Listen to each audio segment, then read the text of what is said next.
오늘은 우리가 계속해서 에스겔서 22장을 보겠습니다. 지난주에 에스겔서 21장을 통해서 남유다, 즉 예루살렘이 멸망당할 수밖에 없는 바벨론 왕의 칼이 이르게 되었죠.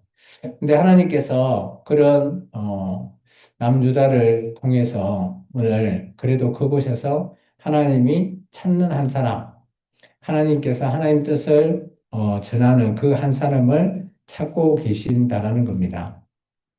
사람은 사람의 이 역사, 히스토리를 돌이켜보면 언제나 위기의 순간마다, 그죠? 누군가가 앞장서서 큰 일을 하고자 했습니다. 마치 우리 삶 속에서도 불길이 막 화재가 났을 때 용감하게 자기의 목숨을 내어놓고 뛰어드는 소방관도 있고요. 그리고 또 전쟁터에서 동료나 또, 많은 사람들을 위해서, 그죠? 함께, 열심히 그 전장터에서 또 싸웠던 용사들, 그리고 또 뭐 많은 또 달이나 뭐 이런 위기 속에 있을 때 그것을 나서서 어떻게든 해결하기 위해서 나서는 사람들, 우리는 그런 사람을, 영웅, 즉 히어로라고 합니다. 그런데 성경은 우리에게 더 깊은 이야기를 들려주죠. 하나님께서도 예루살렘의 죄악과 그 심판, 이 온갖 죄악상을 통해서 하나님께 심판하실 때, 그래도 하나님 앞에 오늘 몇 사람을 찾는다고요? 한 사람을 찾으셨다라는 거예요. 에스겔서 22장을 전체로 읽어보면 오늘 성벽도 무너지고요. 그 당시 예루살렘의 지도자들도 추락하죠. 그리고 뭐 피로 더럽힌 성들 이런 것들이 다 보여집니다. 제사장은 율법을 잊어버렸고요. 또 선지자들은 거짓말을 말하게 되죠. 백성들은 자기의 욕심, 탐욕에 빠집니다. 모든 것들이 무너져 내리는 그 순간에도 하나님은 군대나 권력자, 뭐 대단한 사람을 찾지는 않았습니다. 오직 하나님의 성벽을 막아줄 한 사람을 찾았습니다. 근데 오늘 결론은 에스겔서 22장의 결론이 나와 있습니다.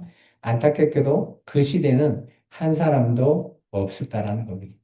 따라서 남유다, 즉 예루살렘이 멸망길로 나아갈 수밖에 없었다라는 거죠. 오늘 이 장면은 우리의 마음을 좀 크게 심금을 울립니다. 하나님은 여전히 사람을 찾고 계시죠.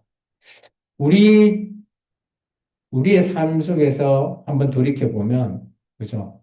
무너져가는 그 가정 안에서도 기도하는 부모라든지 아니면 흔들리는 교회 그런 속에서도 눈물을 흘리는 성도들 아니면 혼란적인 이 세상 속에서도 믿음으로 서 있는 그 한 사람, 그런 사람들을 하나님은 찾는 거죠. 숫자를, 그죠, 원하는 것이 아니라 하나님의 능력도 요구하지 않습니다. 오직 하나님 앞에 나아가서 무릎 꿇고 진실한 마음으로 기도하는 믿음으로 서 있는 그 한 사람을 찾는 겁니다. 예수님께서, 그죠, 놀랍게도 십자가에서 죽으시고 난 이후에 오늘 우리의 이 땅에 있는 모든, 그죠, 멸망을 아직까지 2026년까지 유예되고 있습니다. 그 유예가 되는 것은 오직 오늘 여러분들의 누군가의 한 사람의 기도로도 유예된다라고 볼 수 있습니다. 이처럼 한 사람의 능력, 하나님이 한 사람을 찾고 있을 때 그 한 사람이 있기 때문에 지금까지 우리가 유예되고 있지 않을까, 그렇게 또 생각도 해봅니다. 오늘 본문을 한번 돌아가 보겠습니다. 예루살렘은 피로 더러워지고 우상숭배 그리고 불의로 가득했습니다. 하나님께서 에스겔에게 얘기하죠. 2절입니다. 22장 2절 같이 한번 읽어볼까요? 인자야, 내가 심판하려느냐? 이 피 흘린 성읍을 심판하려느냐? 그리하거든 자기의 모든 가정한 일을 그들에게 알게 하라. 얼마나 그 예루살렘이 가정하고, 그죠? 하나님 보시기에, 청결하지 못하다는 거죠. 그래서 심판이라고 하는 단어를 사용하고 있습니다. 하나님은 죄를 직면하라는 하나님의 부르심이죠. 깨달아라는 겁니다. 우리의 죄, 외면하고 덮어둔다고 그것이 없어지지 않아요. 어떻게 해야 됩니까? 우리의 죄를 드러내고 회개해야지만이 오늘 이 모든 것들이 해결받을 수 있는 길이라는 겁니다. 사람들은 흔히 죄를 감추려고 합니다. 마치 뭐 우리 옷에 그죠 뭐 커피나 머리는 얼룩이 졌어요. 그러면 어때요? 살짝 가리고 안 보이게끔 하면 되겠지 하는데 이 얼룩이 지워집니까? 안 해요. 열심히 세제나 이런 걸로 해서 치워야지만이 지워진다라는 겁니다. 마찬가지죠. 하나님도 찾는 사람, 오늘 죄 앞에서 용기를 내어서 하나님 앞에 아뢰고 하나님 앞에 회개하고 하나님 앞에 기도하는 그 사람, 우리의 죄를 인정하고 지금은 부끄럽지만 그래도 우리가 하나님 앞에 모든 것들을 내어놓을 때 하나님께서 오늘 우리에 대해서 은혜의 시작이 된다 봅니다. 요한일서 1장에 이렇게 말이 있죠. 만일 우리가 우리의 죄를 자백하면 하나님은 그는 미쁘시고 의로우사 우리의 죄를 사하신다는 거죠. 우리의 모든 불의에서 깨끗하게 하신다라는 겁니다. 우리가 죄를 자백하지 않으면 하나님도 아무 일 하지 않으신다라는 거죠. 죄를 고백하는 사람에게 하나님은 그래도 하나님께서 우리를 깨끗하게 해주시고 용서해 주신다라는 겁니다. 아직까지 우리에게 기회가 있다라는 것이죠. 근데 오늘 에스겔서 22장에는 그런 기회가 없다라는 겁니다. 시편 32편에 내가 내 죄를 숨기지 아니하고 주께 아뢰었더니 주께서 내 죄악을 사하셨도다. 죄를 숨기지 않고 드러내는 것 쉽지 않습니다. 용기가 필요하죠. 하나님께서 내가 드러내고 회개할 때 용서해 주시겠지. 그냥 그런 우리의 생각으로 죄가 용서되지는 않습니다. 우리의 고백, 우리가 주님 앞에 철저하게 회개할 때 우리의 그 죄가 용서받을 수 있는 기회를 얻는다라고 보시면 됩니다. 용서하고 하지 않는 것은 오직 하나님의 뜻에 달려 있다라는 겁니다. 내가 회개했다고 100% 내가 제사함 받았다? 그거 아니라는 것이죠. 우리에게 하나님이 회개했을 때 기회를 보장해주고 그 기회를 한 번 더 주신다라는 의미로 받아들이시기 바랍니다. 따라서 우리는 그죠?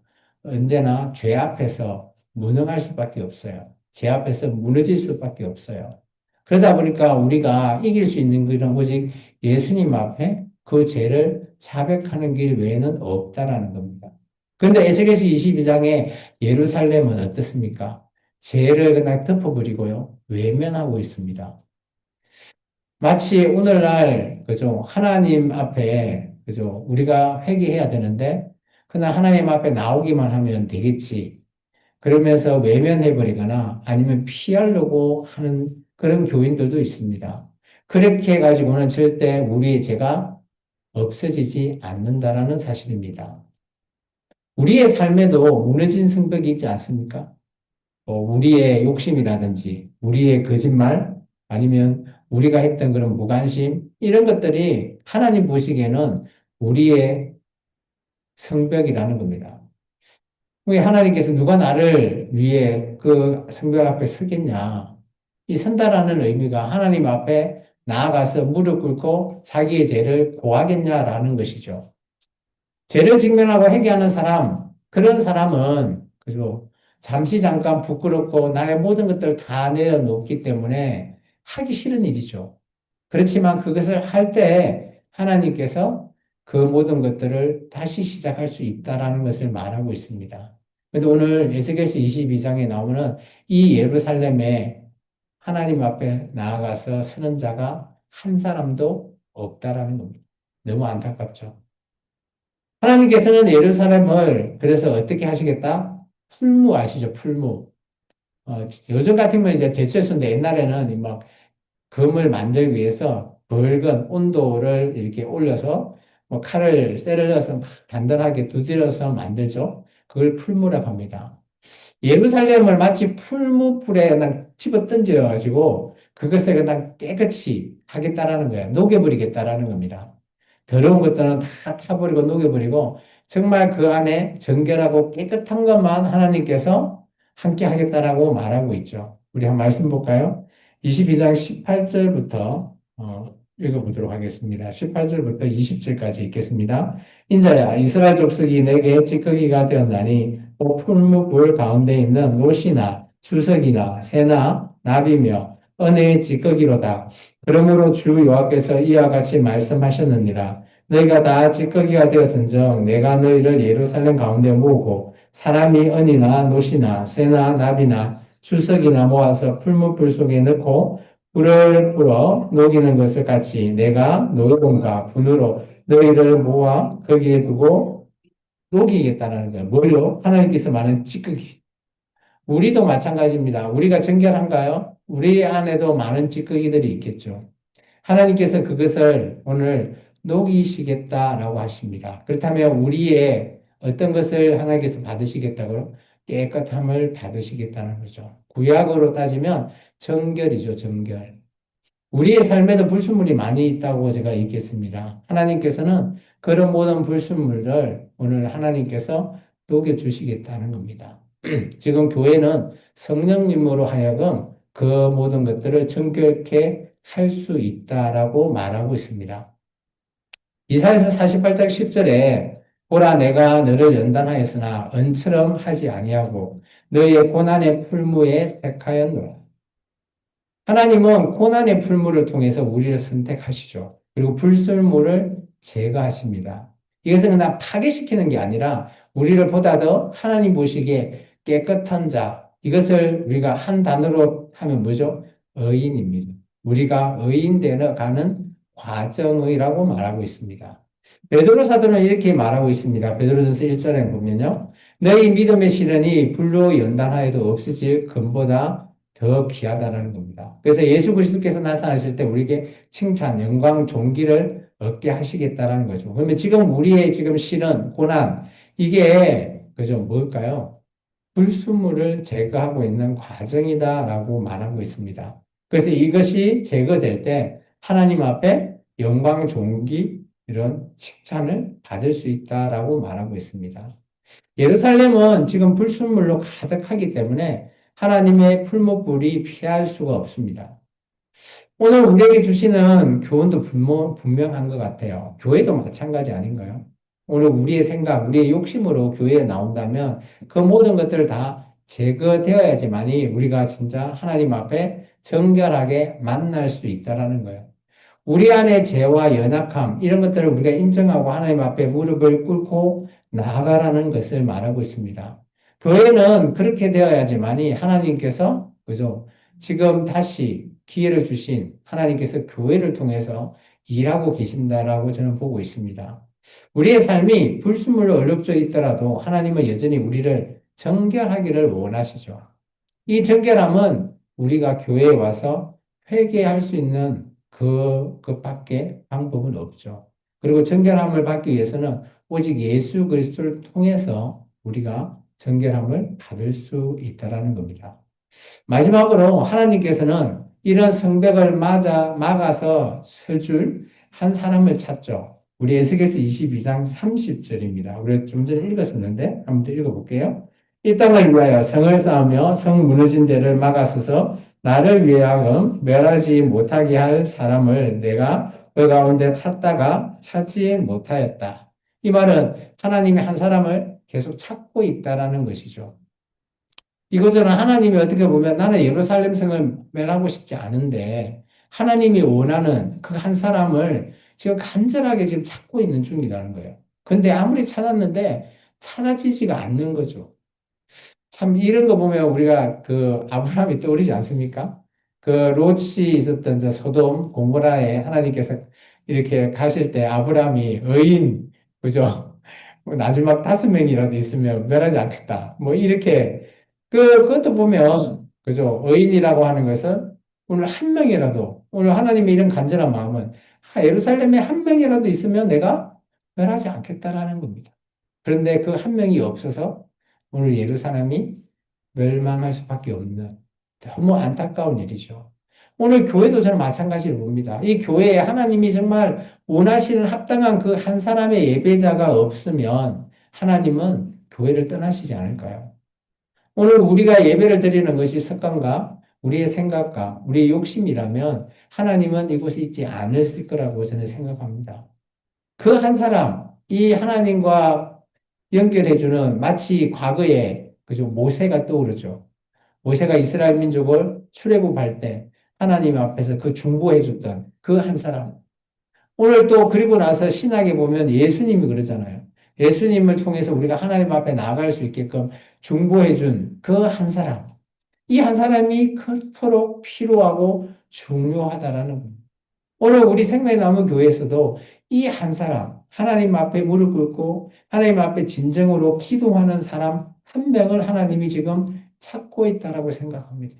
이번 사순절 지금 기간을 지금 우리가 지내고 있지만 우리가 이런 무너진 생각 앞에서 우리의 모든 마음이 무너지고 우리 생각이 무너졌다면 우리가 이제는 하나님 앞에 무릎 꿇고 기도하면서 하나님 앞에 자신의 모든 것들을 내어놓으면서 하나님의 뜻을 따르겠다라고 하는 하나님이 찾는 그 한 사람이 나이기를 바랍니다.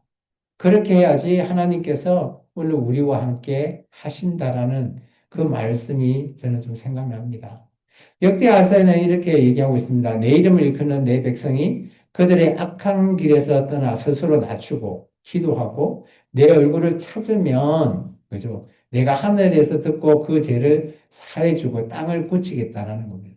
그러니까 우리가 한 명이 권력자고 잘나고 그런 자가 아니에요. 지도자고 이런 사람 아닙니다. 약하고 연약해도 하나님 앞에 내 뜻을 부리고 낮추고 하나님 앞에 기도하고 나아가는 그 한 명 때문에 하나님께서 오늘 우리의 죄를 사하시고 땅을 고치주시겠다라는 거예요. 오늘 예수님으로 말미암아 우리의 죄를 사해 주시기 위해서 이 땅에 보내주신 거라는 겁니다. 오늘 지금 우리 한 사람, 이 한 사람이 오늘 우리가 이 땅에서 살아갈 수 있는 하나님이 원하시는 그 이유가 되기를 바랍니다. 사도 바울은 이렇게 권면합니다. 그러므로 내가 첫 번째 권하노니 모든 사람을 위하여 간구와 기도와 도구하라. 그리고 감사하라라고 합니다. 이처럼 나를 위한 기도도 중요하지만 남을 위한 기도 중요하다라는 것이죠. 모든 사람을 위해서 기도해 주는 자, 그 한 사람이 바로 저는 하나님이 찾는 한 사람이라고 봅니다. 예루살렘은 그런 한 사람이 없었기에 심판을 피할 수가 없었습니다. 그러나 오늘 교회에게는, 그죠? 오늘 우리 가정에게는, 오늘 우리 직장에게는 그런 한 사람으로 말미암아 멸망받지 않고 하나님 앞에 심판받지 않는 그 이 길이 더 유예되지 않을까 저는 생각되었습니다. 그래서 정말 중요한 이 한 사람, 그 한 사람이 나이기를 바랍니다. 우리 시대에도 성벽이 무너지고 하나님께서는 여전히 말씀하죠. 내가 그 한 사람을 찾는다. 오늘 우리가 그 자리에 서야 된다 믿습니다. 하나님과 사람이 서서 그죠? 사람 사이에 오늘 하나님께 이어주게 하는 모세와 예수님처럼 그런 눈물로 기도하고 믿음으로 버티는 그 한 사람. 물론 지도자인 모세와 예수님과 비교는 되지 않겠지만 우리가 그렇게 무릎 꿇고 기도할 때 이 교회가 하나님 뜻에 마땅히 합당한 정말 찾는 한 사람을 만나게 되지 않을까 저는 생각되었습니다. 결론입니다. 에스겔서 22장은 그죠? 무너진 성, 그리고 타락한 지도자, 심판의 그림자, 뭐 여러 가지 많은 것들을 보여줍니다. 근데 하나님 안에 마음은 분명한 것 같습니다. 그곳에서 하나님을 위해서 나서는 한 명을 하나님은 찾고 계신다. 죄를 증명하고 불순물을 제거하고 오늘 남을 위해서 함께 하나님 앞에 무릎 꿇는 그 한 사람 말입니다. 결론은 단순합니다. 오늘 우리가 하나님 앞에 한 사람, 하나님이 찾는 그 한 사람이 바로 나이기를 원합니다. 그 한 사람이 능력이 뛰어나고 남보다 출중해서 찾는 한 사람이 아니라 하나님 뜻에 합당하게 나를 낮추고 또 교회를 위해서, 나라를 위해서, 또 누군가를 위해서 기도할 때 하나님께서 우리를 찾는 그 한 사람이라 칭한다라고 저는 보여집니다. 그 한 사람이 바로 의인이요. 그 한 사람이 하나님 앞에 믿음으로 나아갈 수 있는 자 되기를 원합니다. 그 한 사람이 바로 저와 여러분이 되기를 주 이름으로 축원합니다. 기도하겠습니다. 주님 감사합니다.